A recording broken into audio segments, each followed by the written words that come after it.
దానంత పెద్ద స్కామే లేదు. మీరు అన్ని నీతులు చెప్తా పోతా అంటారు. ఎంత ఎంత అధ్వానంగా జరుగుతుందంటే అసలుకు గిట్టుబాటు ధర లేదు రైతులకు. చూస్తే నిన్న అచ్చెన్నాయుడు ఎక్కడో ఛాలెంజ్ చేసినాడు. ఆయన ఏం ఛాలెంజ్ చేస్తాడు? అసలు రాయలసీమకి ఏం న్యాయం చేశామో ఓపెన్ డిస్కషన్ చేస్తాను. నాయన అచ్చెన్నాయుడు గారు చెప్పండి నాయన, ఇది మీ ప్రాంతము అట్లా అయిపోయింది. ఉత్తరాంధ్ర కేవలం పదవుల కోసం ఉంటేనే తప్ప. నేను చేశానయ్యా 2013లో ఎండింగ్లో నేను, రఘువీరారెడ్డి, అనంత వెంకటరామరెడ్డి, హంద్రీనివా అనే మాల్యాల నుంచి దీని వరకు జీడిపల్లి వరకు మేము పాదయాత్రగా వచ్చినాము.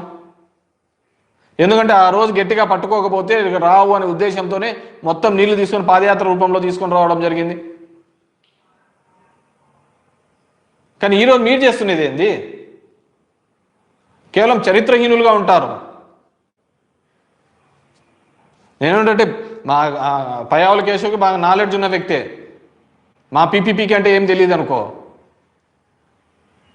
ఈ ప్రాంతాల గురించి. ఇంకా కడపలో ఉన్న అతను పాపం తన సొంతదే నిలబెట్టుకోలేకపోతున్నాడు. అతను వేస్టే. ఎవరికి వాళ్ళ స్వప్రయోజనాలు ఉన్నాయి. నేను కేశవ్, నువ్వన్న మా జిల్లాగా రాయలసీమ ప్రాంత వాసిగా అవగాహన లేని చంద్రబాబు నాయుడు గారికి మీరన్నా చేయండి, దాని గురించి ఫైట్ చేయండి. ఈ రాయలసీమ ప్రాజెక్టు మీరేం చేసినారో చెప్పండి.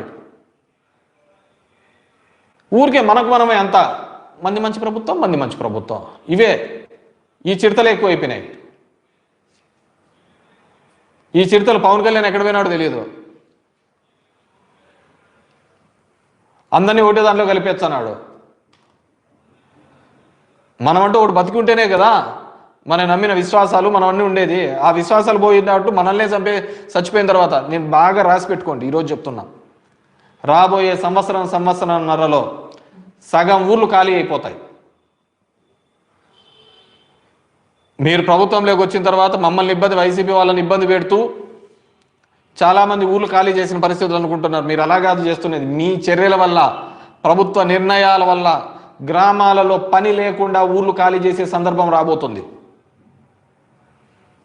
ఈరోజు ఉపాధి హామీ పథకము కంప్లీట్గా తుట్లు పొడిచినారు. మనమంతా దానికి పేరు మార్చినారు, గాంధీ పేరు మార్చినారనే దాని మీద ఉన్నాం. ఎంత అంటే అంత. దానికి సంబంధించిన సత్య చెప్తాడు, దాంట్లో కూడా రాముడి పేరు ఉంది కదా అంటాడు. రాముడి పేరు కదా, పథకం ఎట్లా పోతుంది అని.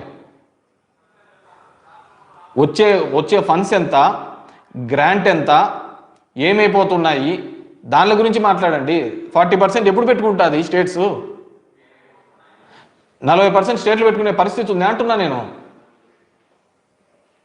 40% స్టేట్లు ఎన్ఆర్జీఎస్లో పెట్టుకోలేవు. ఆ రోజు ఎందుకు తీసుకొని వచ్చినారు? ఇదే అనంతపురం జిల్లాలోనే అది పని మొదలు పెట్టినది రాజశేఖర రెడ్డి గారు ఉన్నప్పుడు. ఎందుకు ఆ రోజు రైతాంగం అంతా కూడా ఆత్మహత్యలు చేసుకుంటున్నారని అప్పుడు రాజశేఖర రెడ్డి గారు పిసిసి ఆధ్వర్యంలో, ప్రతిపక్ష నాయకుడు ఆధ్వర్యంలో పాదయాత్రలు చేసి రైతులందరినీ ఒకటే చేసి వీళ్ళకందరికీ చెక్కులు ఇచ్చి తర్వాత అందరికీ డబ్బులు ఇచ్చి సాయం చేసి నెక్స్ట్ రాజశేఖర రెడ్డి గారు నేను ముఖ్యమంత్రి అయితానని మీకు అండగా ఉంటాననే ఉద్దేశంతోనే ఈడే బండ్లపల్లికి నార్పల్లికి తీసుకొని వచ్చి ప్రధానమంత్రి మన్మోహన్ సింగ్ తీసుకొని వచ్చి ఎన్ఆర్జీఎస్ తీసుకొని వచ్చినాడు.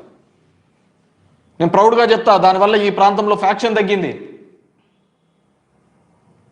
ప్రతి ఒక్కరు కూలికి పోతున్నారు, పనులు దొరుకుతున్నాయి. అది ఒక హక్కుగా తీసుకొని రావడం జరిగింది.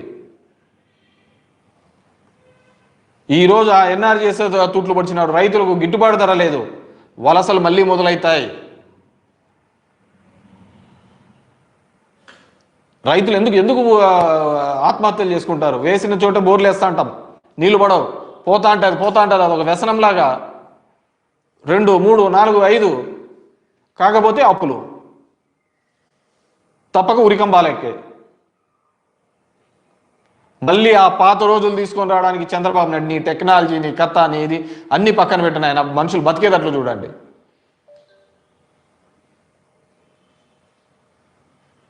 కేవలం ఆ పేరు మార్చినారని చెప్పి దాని మీద డైవర్ట్ చేసి అందరూ దాని మీద కొట్లాడుతున్నాం. అసలు నిర్వీర్యం అయిపోయింది. అదేవిధంగా ఈరోజు చంద్రబాబు నాయుడు చేసుకున్న చర్యల వల్ల ఖచ్చితంగా రాయలసీమ ప్రాంతంలో మళ్ళీ కూడా అదే కరువు ఛాయలు కనపడే ప్రమాదం ఉంది. ఆ రోజు రాజశేఖర రెడ్డి జలయజ్ఞం అంటే ధనయజ్ఞం అన్నారు, లక్షల కోట్ల దోపిడీ అన్నారు. మీరేం చేసినారు? దాని కొనసాగింపే కదా దానికి ప్యాచ్ వర్క్లే కదా మీరు చేసినది, వేరే వాళ్ళు చేసిన దానికి పేర్లే కదా మీరు మార్చినది. కొత్తగా ఏం చేశారు? మీరు పేరు మార్పే కదా చేసినది, వేరేదేం చేయలేదు. ఈరోజు కూడా రాయలసీమలో ఉన్న జనము, ప్రజలు, విద్యార్థులు, అదేవిధంగా మేధావులు, ఇంటలెక్చువల్ ఫోరమ్స్, మిగతా పార్టీలు, కమ్యూనిస్టులు, మీరందరూ మాట్లాడాల్సిన అవసరం ఉంది. లేదు మన అంత అవసరం లేదు, ఎందుకంటే మనం చూసినాం, మన ఎలక్షన్లో చూసినాం. స్కూల్ విద్యా వైద్యం బాగుండాలనే జగన్మోహన్ రెడ్డి చేస్తా అంటే లేదు మనకు మంచి మందుగాలం కొట్లాడిన వాళ్ళం. రోజు డిబేట్లలో చూస్తా అంటే ఒకటే డిస్కషన్ వస్తుంది. అన్వేష్ ఏం మాట్లాడినాడు, అనసూయ ఏం బట్టలు వేసుకుంది, దీని మీదే ఉంది డిస్కషన్ అంతా. ఎవడు మాట్లాడుతున్నాడు? ఖచ్చితంగా మళ్ళీ ఇది ఒక ప్రాంతీయ అసమానతలను క్రియేట్ చేయడానికి మీరు మళ్ళీ ఇంకో విధంగా ప్రయత్నం చేస్తున్నట్టే ఉంది చంద్రబాబు నాయుడు. ఎవరికీ లేనంత అవకాశం 4 సార్లు వచ్చింది జగన్మోహన్ రెడ్డి. ఒక్కసారితో మీ 4 టర్ములు మీరు కంపేర్ చేసుకొని చూడండి. జగన్మోహన్ రెడ్డి ఉన్న 5 సంవత్సరాలు, 2 సంవత్సరాలు కోవిడ్ ఉన్నా కానీ 5 సంవత్సరాలతో మీ 4 సంవత్సరాలు కంపేర్ చేసుకొని చూడండి. మీ 4 టర్ములు 95లో ఎక్కినప్పటి నుంచి కూడా 2004 దిగిపోయినారు, మళ్ళీ 2014లో ఎక్కినారు, మళ్ళీ ఇప్పుడు ఉన్నారు. ఏం చేసినారు? ఈరోజు తెచ్చిన ఎయిర్పోర్ట్ భోగాపురం కూడా జగన్మోహన్ రెడ్డి మొదలు పెట్టించినది. అన్ని ఊరికే జంబక్కే. మొన్నగా అద్దో ఇండిగో అంతా కూడా వార్ రూమ్లో లోకేష్ డిస్కషన్ చేస్తానట్టు అంటారు. వార్ రూమ్లో లోకేష్ డిస్కషన్ చేసినాడు. ఎవరు ఉమెన్స్ ట్రోఫీకి లోకేష్ ఇన్స్పిరేషను. నేను ఈ మధ్య ఒకటి రీల్ ట్రెండ్, ఒక ఆమె పాడుతూ ఉంటుంది, శశి గారు ఒక లైక్ కొట్టండి ఇది అని కొడతా అంటే వెనకలోడు వాళ్ళ భర్త అంటాడు. అట్లా తయారైంది మా ఈ పచ్చ మీడియా ఛానల్లో. అసలు ఏంది ఉండదు, వీళ్ళు పుచ్చుకొరేది చిడతలు కొడతా ఉంటారు. అక్కడ వాని కష్టము చూడలేకపోతాను, మౌని కష్టము, వీళ్ళ ఇబ్బంది చూడలేకపోతాను. పచ్చ మీడియా ఛానల్ అది. ఆమె వార్త అంటే ఒకటి చూడండి అంటే అంటుంది ఆమె. మీరు చూసింటారు. అట్లా తయారైంది వీళ్ళది.